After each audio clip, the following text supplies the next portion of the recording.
Salut à tous, rénovation d'exception avec la Giratina V alternative et la Lugia V alternative. Ça va être un super épisode, c'est mes cartes préférées d'épée et bouclier. Giratina possède des dégâts sur le côté à droite comme vous le voyez, derrière c'est encore pire. Et la Lugia, il y a une grosse rayure à l'avant, donc je vais vous montrer les différentes méthodes pour rattraper ça. J'espère que ça va vous intéresser, c'est vraiment des cartes sublimes. Tout d'abord, le derrière de Giratina qui est totalement éclaté, donc on retrouve le bord droit qui est abîmé, une grosse pliure au milieu de la carte et une pliure en haut à gauche. Alors ce genre de pliure, j'en avais jamais vu autant et aussi puissante, mais on va essayer de faire de notre mieux pour récupérer ça. Vous commencez à connaître un peu les méthodes, donc commençons par la première. Sans nettoyer la carte, utilisez un petit stylo pour récupérer la couleur des bordures de votre carte. C'est le seul moyen pour récupérer ça quand la carte est usée, abîmée. Donc là, si on veut revendre la carte au moins 400 euros, le but c'est de mettre du feutre à l'arrière. Comme ça, on n'y voit que du feu, la carte est de nouveau toute bleue. Pour la pliure en haut à gauche de la carte, on va utiliser nos meilleures méthodes. Donc d'abord, on va lisser cette pliure pour que, au toucher, un aveugle puisse toucher la carte sans pour autant sentir la pliure.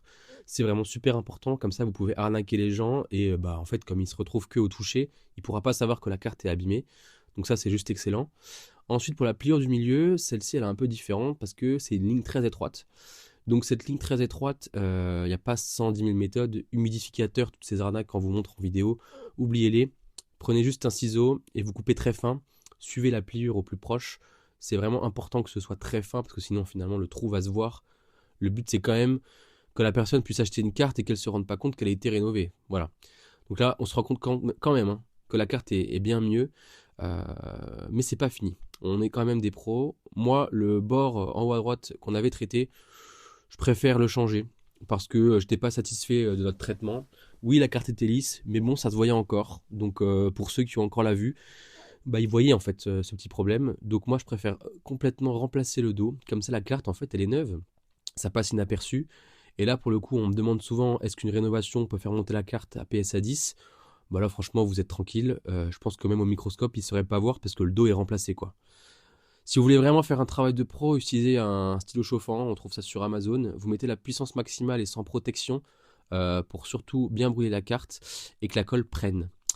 On utilise ensuite du polish de Kurtz Card Care, donc ça c'est vraiment un produit professionnel pour les professionals. Et on essaye de lisser au maximum l'arrière de la carte pour qu'il retrouve un peu sa brillance de base, quoi. Et ça nous fait plaisir parce que là, Giratina, il brille. Surtout, n'oubliez pas d'utiliser des gants pour éviter de faire toutes les traces possibles sur votre carte ou de la rayer, des gants en bon état de préférence. Vous posez ensuite votre carte dans une petite sleeve pour la protéger à vie et vous avez une carte neuve pour votre beau petit classeur. À bientôt!